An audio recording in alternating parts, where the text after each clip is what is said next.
আসসালামু আলাইকুম রহমতুল্লাহি বারাকাতু। সম্মানিত ভিউয়ার্স, আশা করি সকলে ভালো আছেন। আজকে আমি আপনাদের সম্মুখে আলোচনা করব একটা বশীকরণ বিদ্যা নিয়ে। আজকে যে বশীকরণ নকশাটা আমি দেখাবো, এই বশীকরণ নকশার মাধ্যমেই দূর থেকে, দেশ থেকে, বিদেশ থেকে, পৃথিবীর যে কোনো প্রান্ত থেকে সব থেকে ভয়ঙ্কর এবং পাওয়ারফুল একটা বশীকরণ বিদ্যা। এই বশীকরণ নকশাটার মাধ্যমে আপনি যদি মূলত দেখা গেছে কাজ করতে পারেন, সেক্ষেত্রে আপনার প্রেমিকা, আপনার স্বামী, আপনার বউ, সে পৃথিবীর যে প্রান্তে থাকুক না কেন, আপনার কথা উঠবে, আপনার কথাই বসবে। এক কথায় বলতে গেলে আপনি যা বলবেন তাই শুনবে। তো এটার জন্য কি করতে হবে? এই কাজটা যদি আপনি মূলত দেখা গেছে শেষ করতে চান, তো আপনাকে কি কি পদক্ষেপ নিতে হবে, কি কি কাজ করতে হবে? তো আপনারা হয়তো বা ইউটিউবে অনেক প্রকার ভিডিও দেখে থাকেন, অনেকের কথায় গলে যান। তো আসলে মিষ্টি ভাষায় মূলত দেখা গেছে আপনাদের মন চুরি করতে চায় না। এখানে সোজা কথা আমি নিয়ম দিয়ে দিতেছি, নিজের কাজ নিজে করবেন, কারোর প্রতি নির্ভরশীল হবেন না। এটা আমি বলে দিলাম, নিজের কাজ নিজে নিজে করবেন।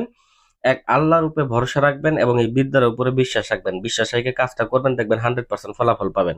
আর যদি আপনি ইউটিউবের ভিতরে কাউকে দিয়ে কাজ করাইতেও চান, তবে সেক্ষেত্রে বেশ কিছু বিষয় লক্ষ্য রাখবেন। কারণ দেখা গেছে ভিডিও ভয়েস, যে ভয়েসে কথা বলতেছে ভয়েস গুলার দিকে লক্ষ্য রাখবেন, আসন গুলার দিকে লক্ষ্য রাখবেন, এইগুলা ঠিক আছে কিনা। কারণ অনেকে দেখা গেছে যে শুধুমাত্র কি হাত নাড়াচাড়া কইরে দেখা গেছে যে আপনার মূলত দেখা গেছে 2-4 মিনিটের মতো দেখা গেছে যে ভিডিও দেখাইতেছে, আপনি পাগল হয়ে যাইতেছেন, কিন্তু কাজের নিয়ম কিন্তু আপনার দিতেছে না। কারণ কাজের নিয়ম যদি দেয়, তাই সেক্ষেত্রে তার ব্যবসা থাকবে না।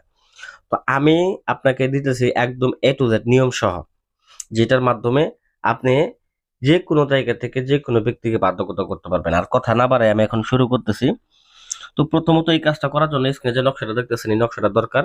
এই নকশার পাশাপাশি আপনাকে যে ব্যক্তিকে আপনি বশ করবেন, আপনার নিজের নিয়ন্ত্রণে রাখবেন, আপনার দাসী বানায় রাখবেন, ওই ব্যক্তির নামটা, ওই ব্যক্তির মেয়ে হলে মায়ের নামটা, এবং আপনি যদি ছেলে হয়ে থাকেন সেক্ষেত্রে আপনার বাবার নাম সহ নিবেন। নিয়ে এই নকশাটাকে অঙ্কন করবেন। কোথায় অঙ্কন করবেন, কি দিয়ে অঙ্কন করবেন? এটাকে অঙ্কন করবেন শনিবারের দিন, এবং শনিবারের দিন রাত্রেবেলা ঠিক 8টার পর থেকে রাত্রে 11টা পর্যন্ত এই এই কাজটা আপনি করতে পারবেন। এই সময়ের মধ্যে আপনার কি করবেন? ভুজ পেপার কিনে আনবেন বাজার থেকে। ভুজ পেপার কিনবেন এবং তামার তাবিজ কিনে আনবেন। মনামণি কিনে আনবেন। মনামণি কিনে এনে দেখবেন কোনটা মনা কোনটা মণি। যখন দেখবেন মনামণি জোড়া লাগছে, তো মনামণি আপনারা কি করবেন? মনামণি নিবেন এবং ভুজের উপরে এই নকশাটা অঙ্কন করবেন মেশক জাফরান কালি দ্বারা। অঙ্কন করার পরে তারপর আপনার যে কাজ সেটা হচ্ছে এই নকশাটা, এই নকশাটার মধ্যে মনামনিও দিয়ে দিবেন। দিয়ে ওই যে আপনি যে তামার তাবিজ কিনছিলেন, ওই তামার তাবিজের মধ্যে এটাকে ঢুকায় নেবেন সম্পূর্ণ। তো ঢুকায় নিয়ে এটাকে মোম দিয়ে মুখটা বন্ধ করে নিয়ে আপনি শুধু কোমরের মধ্যে ব্যবহার করবেন, আর কিছুই করতে হবে না, আর কিচ্ছু করতে হবে না। তো এতটুকু তো করলেন, ঠিক আছে। এটা গলার মধ্যে বাঁধার পর বেশ কিছু কাজ আছে। সেই কাজটা হচ্ছে যে আপনার মসজিদে 20টা টাকা বা 30টা টাকা দান করে দিতে হবে, এবং এই কাজটা করার পূর্বে অবশ্যই আমার কাছ থেকে অনুমতি নিতে হবে, কারণ বিদ্যাটা আমার।